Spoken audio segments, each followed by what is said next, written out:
This is part one of a two-part sermon. We'll finish it next week. One day, Jesus' disciples asked him to teach them how to pray. Matthew 6, 9 through 10 records his answer. He said, "This then is how you should pray. Our Father in heaven, hallowed be your name. Your kingdom come, your will be done on earth as it is in heaven." When you look at the demonstrations that have become violent with rioting, looting, cars and buildings set on fire, and people being killed, does that sound like God's will is being done on earth? The Bible records many times that Jesus prayed, but he did more. He and his disciples modeled a radical way of living, love, not hate. In teaching his disciples to pray, he told them to pray, "Thy will be done on earth as it is in heaven." But as I say, he did much more than just pray. So, we're called to pray. But what else can we do? Several times Jesus told his listeners, "Love your neighbor as yourself."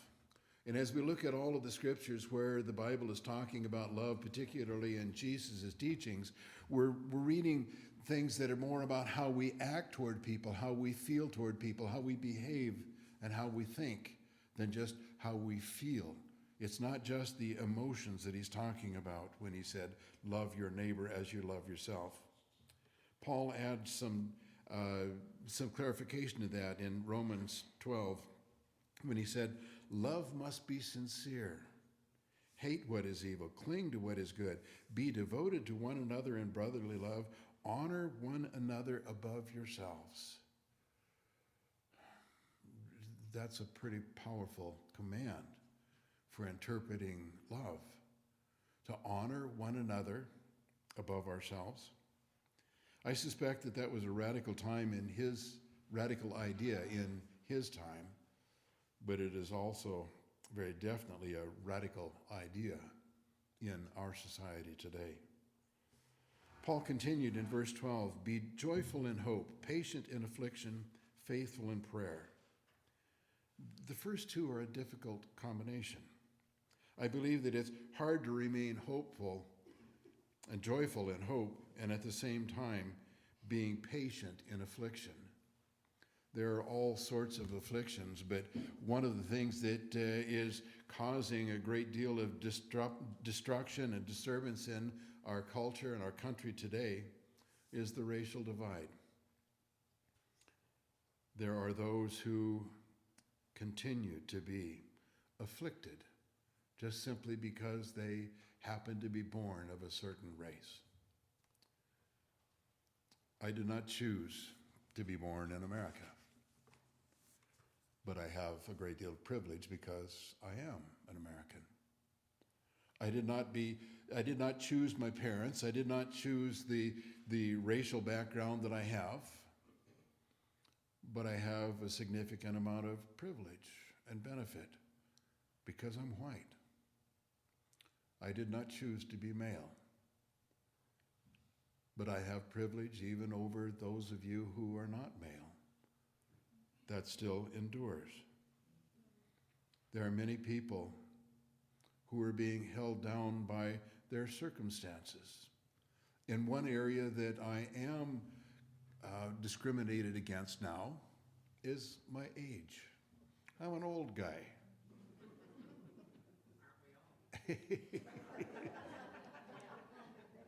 I wasn't going to say that.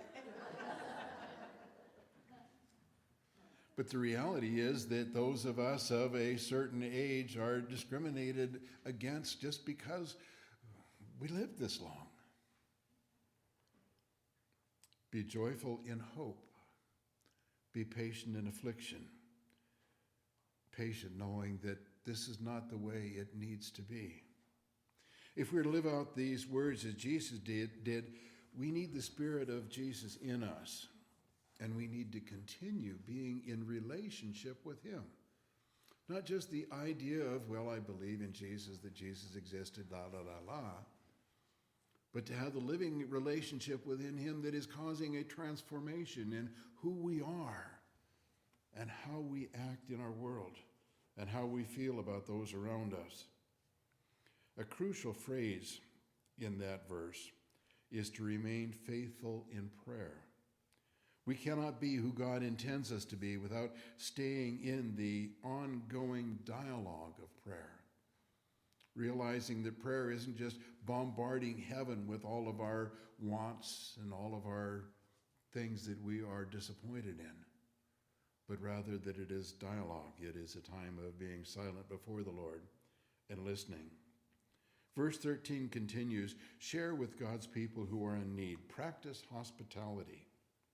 To practice hospitality requires being in relationship with others. It requires talking with them, sharing a meal with them. In Paul's time, one of the greatest forms of hospitality was to have a meal with someone else. You remember the story of Zacchaeus, a tax collector, and being a tax collector, he was considered by many to be a collaborator with the Romans. He was benefiting from his occupation as being a tax collector, and so he was despised by many people. And as Jesus saw him, he said, Zacchaeus, come down, for I must go to your house today. Revelation tells us, Jesus said, behold, I stand at the door and knock. If anyone opens the door, I will come into them and I will dwell with them. Hospitality, relationship. Paul was talking to people who were struggling with persecution because they were Christians, persecution because of their ethnic background, persecution because of their race, persecution because of their sex, persecution of a lot of things. And in that, he said, practice hospitality. Then he went on in verse 14, bless those who persecute you. Bless and do not curse. By the time Paul was writing this, he had been persecuted, he'd been in prison, he'd been beaten. And his response wasn't to take up arms and fight back, but to bless those who persecute you. Bless and do not curse.